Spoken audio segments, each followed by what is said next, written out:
পরবর্তী বক্তা মাধবী মার্মা, মহিলা আসন 34। আপনার সময় 6 মিনিট। ধন্যবাদ মাননীয় স্পিকার। প্রথমেই ধন্যবাদ জানাই গণপ্রজাতন্ত্রী বাংলাদেশ সরকারের প্রধানমন্ত্রী জনাব তারেক রহমানকে, এবং একই সাথে ধন্যবাদ জানাই আমি মহাসচিব মির্জা ফখরুল ইসলাম আলমগীরকে। বিশেষভাবে ধন্যবাদ জানাবো যারা স্ট্যান্ডিং কমিটিতে ছিলেন, যারা আমাকে এই মহান সংসদে আসার সুযোগ করে দিয়েছেন। সবাইকে অসংখ্য ধন্যবাদ। মাননীয় স্পিকার, আজকের বাজেট আলোচনায় বিশেষভাবে ধন্যবাদ জানাবো মাননীয় অর্থমন্ত্রী আমির খসরু মাহমুদ চৌধুরীকে এমন একটি বাস্তব সম্মত জনকল্যাণমুখী এবং সাহসী বাজেট পেশ করার জন্য। এবারের বাজেটের কিছু ইতিবাচক দিক আছে যেটি খুবই গুরুত্বপূর্ণ। তার মধ্যে হলো মুদ্রাস্ফীতির লাগাম টেনে ধরা, শিক্ষা ও স্বাস্থ্য খাতকে সর্বোচ্চ গুরুত্ব দেওয়া এবং 60টি পণ্যের উপর শুল্ক হ্রাস করা হয়েছে, যেটা জনসাধারণের জন্য স্বস্তিদায়ক বলে মনে করছি। এবং সর্বশেষ যেটি আছে সেটা হচ্ছে গিয়ে মানব সম্পদকে কাজে লাগিয়ে বাংলাদেশকে একটি দক্ষ জনশক্তি রাষ্ট্রে রূপান্তর করার যে উদ্যোগ, সেটি খুবই প্রশংসনীয় বলে মনে করছি।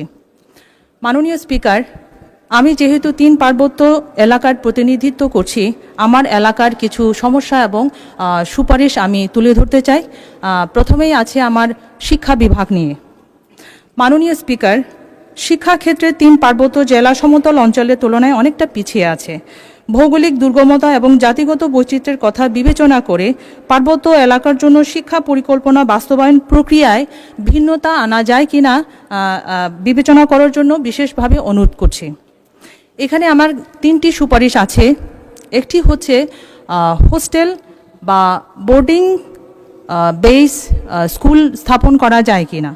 মাননীয় স্পিকার, যেহেতু ভৌগোলিক দুর্গমতা, উন্নত যোগাযোগের অভাব এবং বিচ্ছিন্ন বসবাসের কারণে সরকারের পক্ষে প্রতিটি গ্রামে স্কুল প্রতিষ্ঠা করা সম্ভব হয় না এবং এটি খুব একটা ব্যয়বহুলও বটে। সেক্ষেত্রে পার্বত্য অঞ্চলের শিক্ষা ব্যবস্থার উন্নয়নে আবাসিক বিদ্যালয় বা বোর্ডিং স্কুল স্থাপন করার কোনো বিকল্প নেই বলে মনে করছি। এখানে উল্লেখ্য যে বান্দরবনের পিছিয়ে পড়া ম্রো জনগোষ্ঠীর শিক্ষার উন্নয়নে শহীদ রাষ্ট্রপতি জিয়াউর রহমান 1980 সালে বান্দরবন সোয়ালক ইউনিয়নে ম্রো আবাসিক বিদ্যালয় স্থাপন করেছিলেন এবং এই ম্রো আবাসিক বিদ্যালয় থেকে ম্রো এবং খুমি জনগোষ্ঠীর শিক্ষার্থীরা বর্তমানে উচ্চশিক্ষিত হয়ে মূল স্রোতধারার সাথে যুক্ত হয়ে দেশের উন্নয়ন এবং অগ্রযাত্রার অনন্য অবদান রাখছে। তাই মাননীয় স্পিকার, আপনার মাধ্যমে অনুরোধ জানাই পার্বত্য এলাকায় হোস্টেল বা বোর্ডিং ভিত্তিক স্কুল স্থাপন করা যায় কিনা। 2 নম্বরে আছে মাল্টি লিঙ্গুয়াল এডুকেশন, মাতৃভাষার শিক্ষা। মাননীয় স্পিকার, যেহেতু পার্বত্য এলাকায় জাতিগত বৈচিত্র্যপূর্ণ ও নানা ভাষাভাষীর মানুষ বাস করে, তাই এখানকার শিক্ষার্থীদের জন্য মাতৃভাষার শিক্ষা কার্যক্রমটি অতীব জরুরি। এটি 2টি ভাষার মধ্যে ব্রিজিংয়ের কাজ করে। মাননীয় স্পিকার, চলমান এই কার্যক্রমটিকে আরও ফলপ্রসূ এবং বেগবান করার জন্য মাতৃভাষার পাঠদানের সক্ষমতা বৃদ্ধির জন্য শিক্ষকদের নিয়মিত প্রশিক্ষণের ব্যবস্থা করা যায় কিনা। 3 নম্বর, ডিস্টেন্স লার্নিং স্কুল, দূর শিক্ষণ শিক্ষা। মাননীয় স্পিকার, বেসরকারি পর্যায়ে দুর্গমতার কথা বিবেচনা করে অনলাইন স্কুল চলছে এবং এটি পার্বত্য এলাকায় ইদানিং বেশ জনপ্রিয়তাও পাচ্ছে।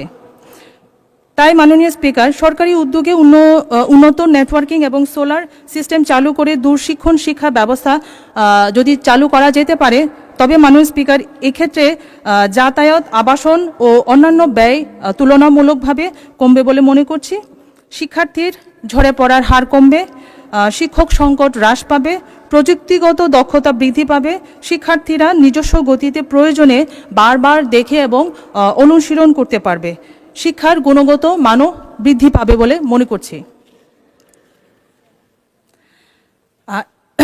এবার যেটা আছে পার্বত্য চট্টগ্রামে, সেটি হচ্ছে কি যুব ও ক্রীড়া মন্ত্রণালয় ইতিমধ্যে নতুন ক্রীড়া কর্মসূচি 64 জেলায় স্পোর্টস ভিলেজ প্রতিষ্ঠা সহ নানা পরিকল্পনা নিয়েছে, যা প্রশংসার দাবি রাখে।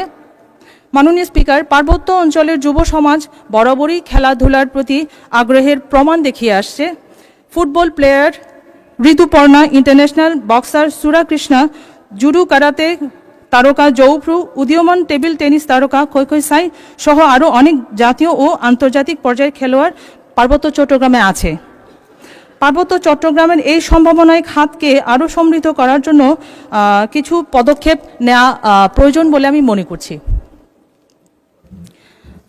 সুপারিশগুলো হলো ইউনিয়ন, উপজেলা এবং জেলা পর্যায়ে নানা রকম ইভেন্ট রাখা সহ 3 মাস, 6 মাস বা 1 বছর মেয়াদি প্রশিক্ষণের ব্যবস্থা রাখা যায় কিনা।